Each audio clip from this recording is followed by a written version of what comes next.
you have to answer questions on them. You have time to read the instructions and questions and check your work. All recordings are played only once. Now turn to Section 1. Section 1. You will hear a telephone conversation between a man and a woman discussing a hotel reservation. First, you have some time to look at questions 1 to 6.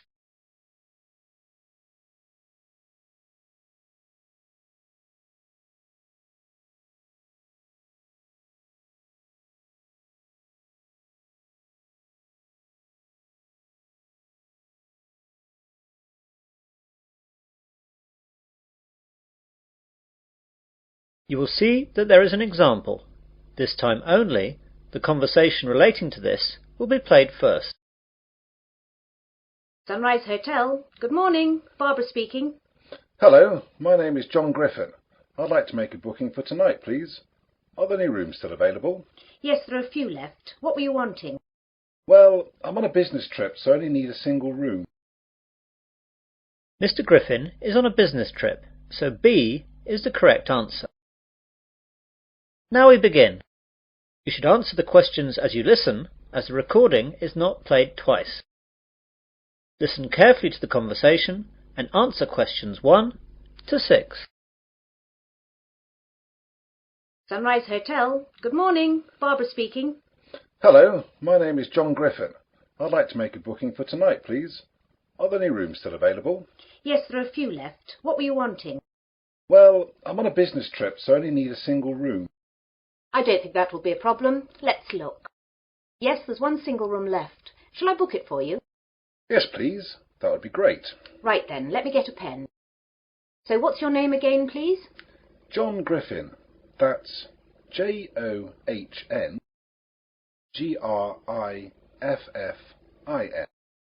OK, I've got that down. Wait a minute. You've been here before, haven't you? Yes, that's right. I stayed with you twice before. Well, we should have your details already. Let's look at the cards. Here we are. So, John Griffin from Sydney, right? Yes, that's right. So tell me if I'm wrong. John Griffin, passport number 876374889, age 30. Yes, that's right. So it's a single room for 2 nights. Is your credit card number the same to confirm the booking? Yes, it's the same. But I want you to forward the bill to my company again, if that's okay. Oh yes, Mr. Griffin, that's no problem at all. Your company have always settled very promptly in the past. And what time can we expect you tonight, Mr. Griffin? Well, the plane lands at 9:15 p.m, so by the time I get through for the formalities, that should take about 20 minutes. I should be at your place at 10. Will the restaurant still be open at that time, as I'll be hungry? I hate plain food. I'm afraid it'll be closed by then, Mr. Griffin. Can I organise some snacks to be left in your room? A burger? Fries? Sandwiches? Yes, that would be great. How about a cheese sandwich with fries? No problem, sir. I'll see to that. Oh, the fries might be cold when you get in. Ah, yes. Just a sandwich then. No problem. Anything else, Mr. Griffin? No, that's all. Thank you. See you tonight. See you tonight, Mr. Griffin. Goodbye. Goodbye. Now you will hear a conversation between Barbara and another man, Mark. Before you hear this, you have some time to look at questions 7 to 10.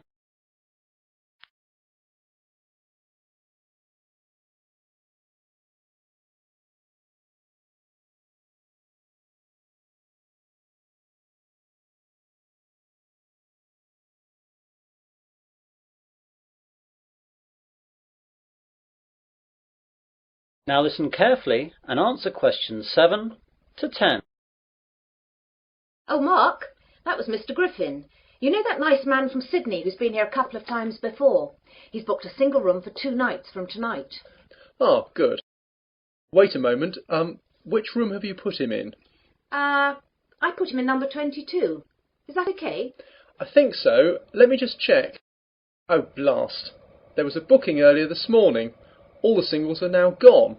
Oh dear, I'm so sorry. I didn't realise. Don't worry, it's not a problem. We'll stick him in number 34. It's a double room, but it shouldn't matter. What about the price? The double is $150 a night, and he's going to be expecting $100 a night for the single. Well, we don't want to upset him. We want him to come back. Make a note that we'll give him the single rate and that he's got a free upgrade. I'm so sorry, Mark. I should have let him know that there weren't any singles left. No, it's not your fault. I took the booking earlier, but the computers were down. I should have made a note of the booking so that everyone knew. It's my fault. Mr. Griffin has ordered a cheese sandwich to be left in his room too, as the restaurant will be closed when he gets in. That's no problem. Just leave a message for my wife in the order book there. She'll make sure that it's prepared by the kitchen staff, and then room service can take it to his room just before he arrives. How much shall I charge him for the sandwich? What is it again? Ah, yes, cheese. Well, beef and chicken are both $10, and salad is $8. Just make it $9. That should be okay. OK. Thanks, Mark. That is the end of section 1. You will now have half a minute to check your answers.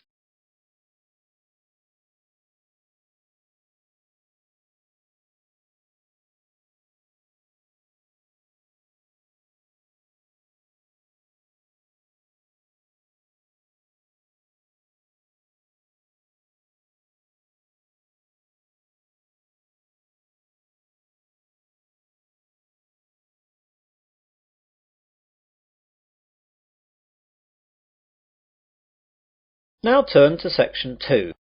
Section 2. You will hear a news broadcast on a radio station. First you have some time to look at questions 11 to 15.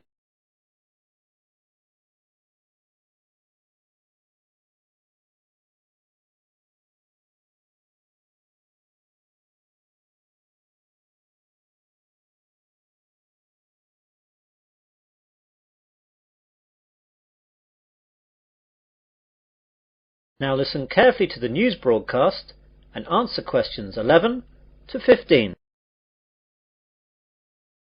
Good morning and welcome to 2RC, your local radio news service for the Wesley area. And here are your headlines for this morning. More news from the police into the jewellery robbery that occurred last Tuesday in the centre of town. Comtech, the local computer hardware manufacturer, has announced that it must cut 40 jobs. New routes open up at the Wesley International Airport. Plans for the redevelopment of the Oakley Woods have been shelved. A local cricket team make it to the regional finals. And get set for a heat wave. First of all, police have released 2 descriptions for the 2 men wanted in connection with the robbery at the local jewellery store Nichols in the centre of town last Tuesday. At 9 a.m, just when the store was opening, 2 men burst through the door and demanded bags to be filled up with jewellery. Although the 2 men were armed with baseball bats, the shopkeepers bravely attacked them and beat them off. Although the 2 men had motorcycle helmets on, these were knocked off during the scuffle, and the shopkeepers were able to get a good look at them. The first man is said to be about 6 foot in height, slight build, dark hair and a small moustache. He was wearing blue jeans, a white t-shirt and a black leather jacket. The second man is much shorter, around 5'8", with a fat build and red hair and clean shaven. He was wearing a dark blue sweater and black jeans.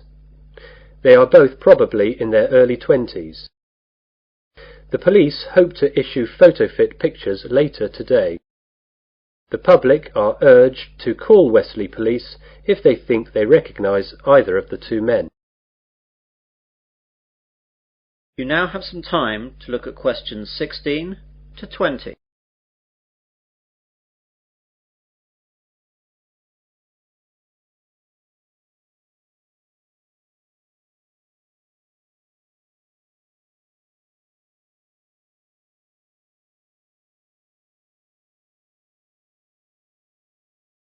Now listen to the rest of the news broadcast and answer questions 16 to 20.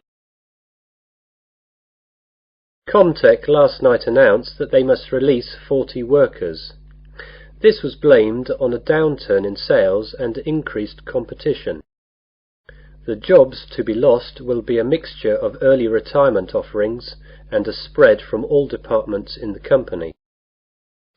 Westley International Airport has been awarded by Cheap Air, the new low-cost carrier, 4 new routes into Europe. The new routes will be into 4 European countries, though the details have not yet been released. When the deals have been finalised, this will lead to a significant number of jobs. Environmentalists were delighted this morning by the news that plans by the local council to develop the Oakley Woods area have been shelved. The woods were to have been developed into a shopping area, but opposition from local residents and local environmental groups has led to a turnaround by the local council, and they will now look for an alternative site.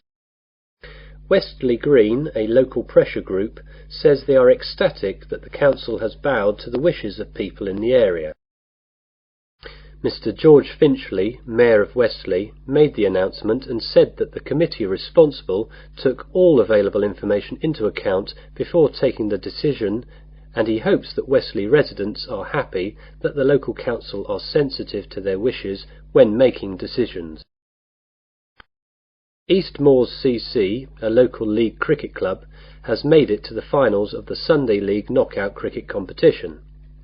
They will play the final at home on Sunday 30th of August against Newbury CC. Go along and support if you're around that day, as you'll be assured a great Sunday afternoon sport. And finally, get set for a heatwave for the remainder of the month of August.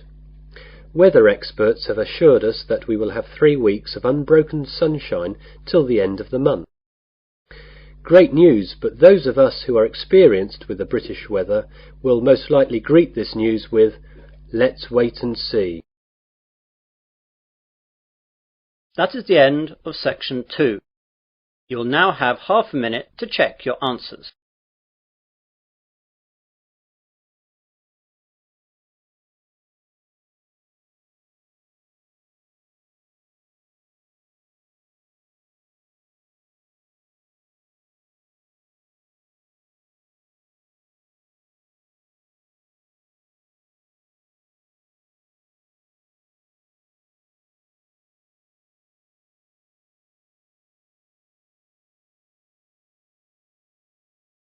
Now turn to section 3. Section 3. You will hear an admissions tutor at a university interviewing a prospective student. First you have some time to look at questions 21 to 26.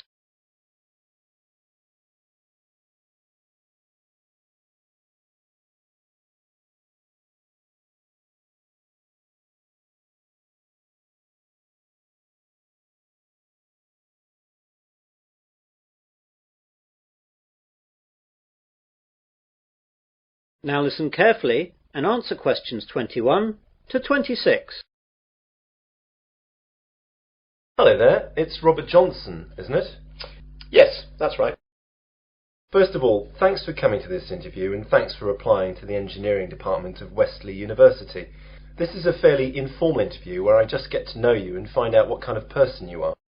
There won't be any technical questions as we've got all your educational background from your application form. Oh, that's good. Now, I know you've applied to us to study civil engineering, so can you tell me why you chose this field?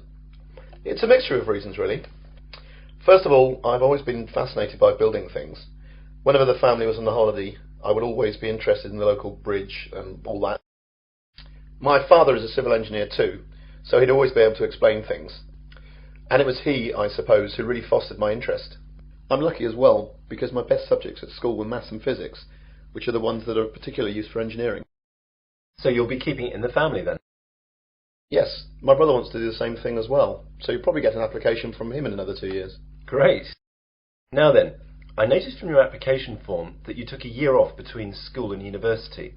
What did you do during this year? Well, I'd like to say I got plenty of work experience, but what I did was travel. I went to Australia for the year and spent the time travelling and working all around the country. At the end I went to New Zealand and travelled around there for a couple of months. What kind of work did you do out there? It was fairly menial stuff. I delivered furniture, worked in a pub, worked in a hotel, and worked on a building site for a couple of months too. Working on a building site must have been good experience for engineering. I suppose so. I mean, it was interesting to see the brass tack side of things. And a good engineer has to get his hands dirty, my father says. He's absolutely right as well. Now, why did you choose Wesley University to study civil engineering? Well, first of all, I know that the department has a very good reputation in this field. And before applying, I checked out the stats and saw the percentage of graduates going straight into industry was very good. Yes, we're very proud of that. I'm also very interested in mountaineering, and your campus here in the Midlands is within reasonable distance of Snowdonia, so I'll be able to go hiking at weekends when work allows. That's good. It's very important for students to have interests outside of their studies. It helps deal with the stress. I also play a lot of football, and the university runs quite a few teams in the local leagues, so I'd like to get into that. You now have some time to look at questions 27 to 30.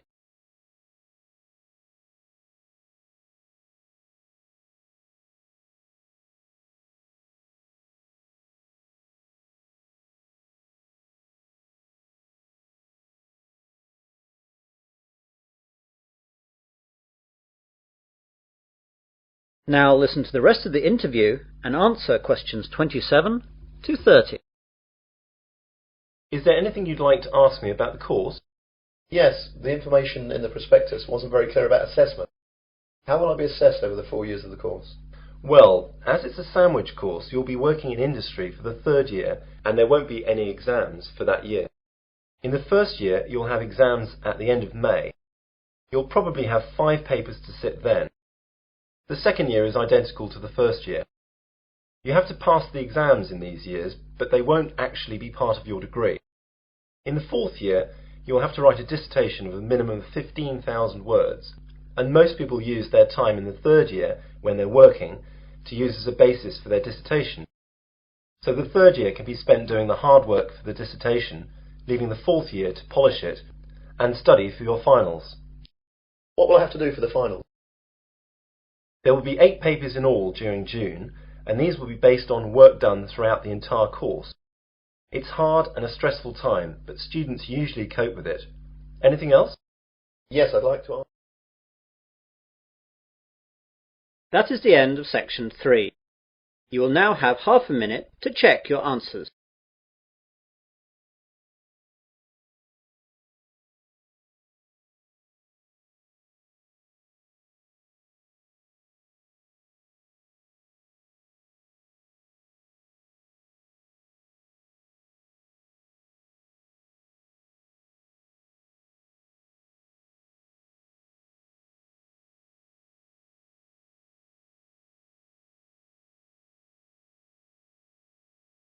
Now turn to section 4. Section 4. You will hear part of a research methods lecture. First you have some time to look at questions 31 to 40.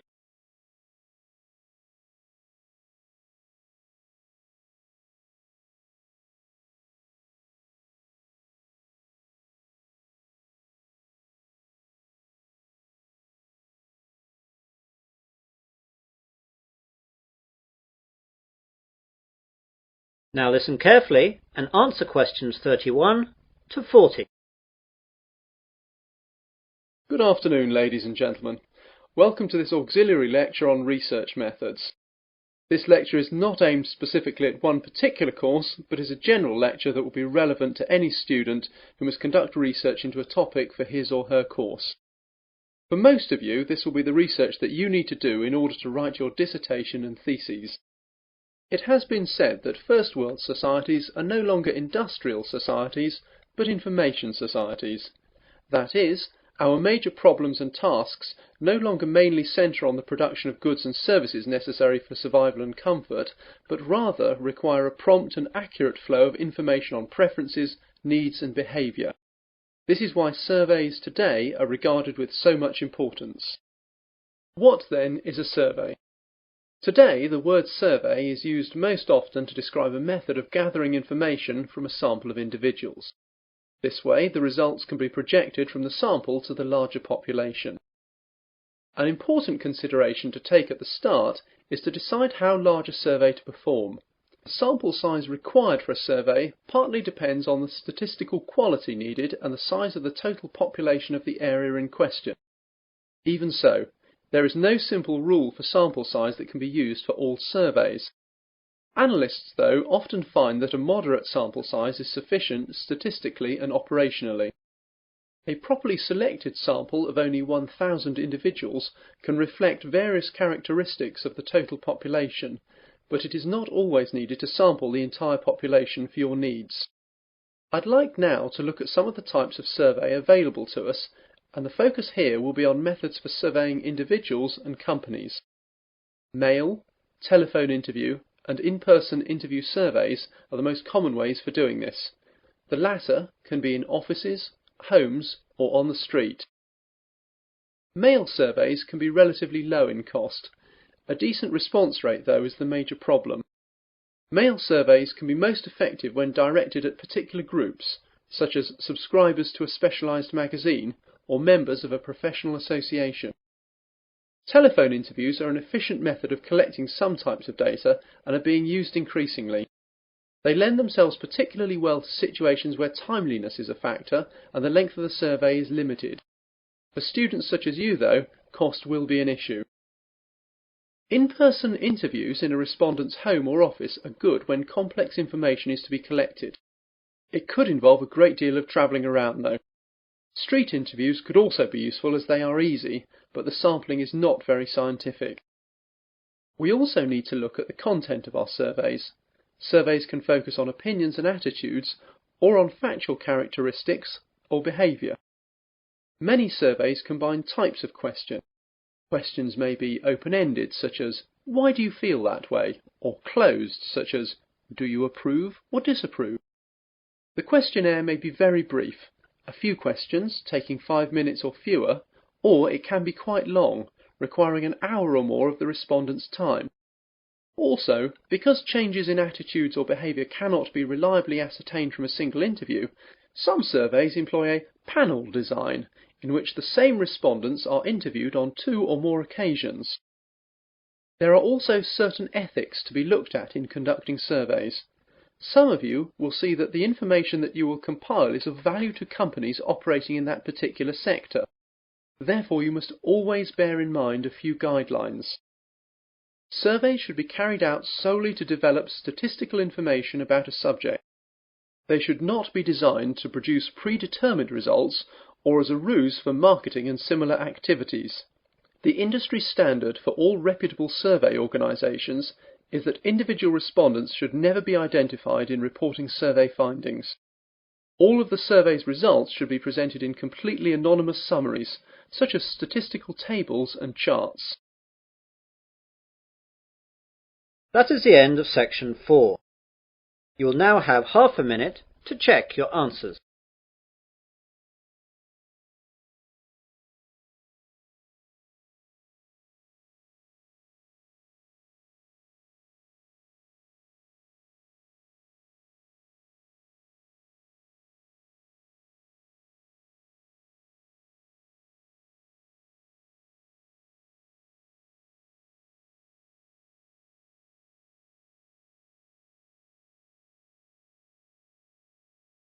That is the end of listening test 2.